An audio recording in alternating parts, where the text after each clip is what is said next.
যেমন বাপ তেমন তার পোলা, একটাও মানুষের জাত না। কথায় আছে না, বাপ কা বেটা সিপাহি কা ঘোড়া কুছ নেই তো থোড়া থোড়া। কি হয়েছে? আমরা বাপ বেটা আবার তোমার কি ক্ষতি করলাম? কি হয় নাই সেটা বলো। তোমার ছেলে বিয়ের ভিডিও দেখে বলতেছে হানিমুনের সময় আমি কোথায় ছিলাম। বলে দেতা, হানিমুনে যাওয়ার সময় তোর বাপের সাথে ছিলি, আসার সময় আমার সাথে ছিলি।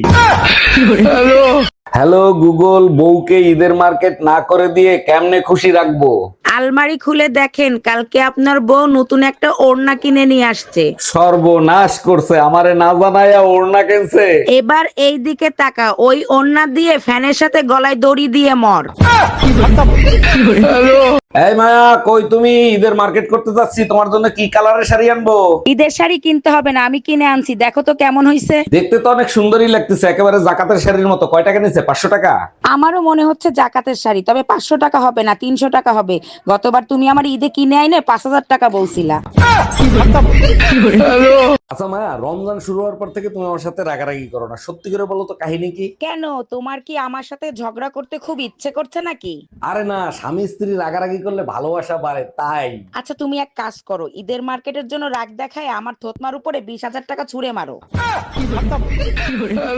হ্যালো, কেডা পরিচয় পরে দিমু আনে। বিয়ে আইনা হয় আসেন ভালো শোনেন আগে, বলেন আপনার ছোট মাইয়া কি হচ্ছে হয় আইয়া লইয়ে যান। ঘটনা কি এই ডুমাইয়া হচ্ছে কি আম্মেরে বিয়ে দেছেন কা? মাইয়ে বড় হইলে বিয়ে দিব না। হ্যাঁ, সবকিছু হিয়েই লইবেন না। আচ্ছা হইছে কি বিয়ে? কয়টা কমু? সব করে কোন? নামাজ পড়ে না, হ্যাঁ রোজা রাখে না, হ্যাঁ বিষ নেই মুতে, তারপর তরকারিতে লবণ কম দে, মরিচ আবার বেশি দে, হারা মাথা ডাই উহুনে ভরা, আর কিছু আছে? গাদ্দিয়া আসতে আসতে গন্ধ, তারপর একটু আন্ডা পর্যন্ত বাঁচতে পারে না। আর কোন দোষ আছে? হারা গায়ে দোষ। কার? এখন কয় কার? আমের মাইয়ার।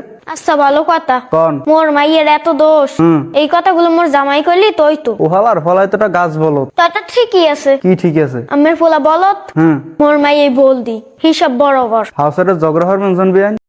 এত কইরা কইতাছি তেল স্টক করিস না, প্রশাসন টের পাইলে পাছার চামড়া থাকতো না, পরে তেল যাইবো পাছাওলা লইব, মরণ কিনা টেহা থাকতো না। এবারে যদি দামি শাড়ি না কিনা দাও তুমি, তোমার সংসার কর্ম না গা বাড়ি যাবো আমি।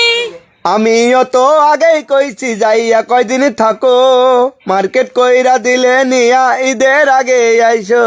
বাপের বাড়ি গেলে আমি আসমো না গো ফিরে, দেখি তুমি একলা একলা কেমনে ঘুমাও ঘরে। তুমি গেলে এই কয়টা দিন থাকমু কষ্ট করে, দেখবা ঘরে বউই নাচি ঈদের একদিন পরে। এমন একটা বয়সে আছি, ঈদের দিন ছালামি দিব না নিব ওইটাই বুঝতে পারতেছি না।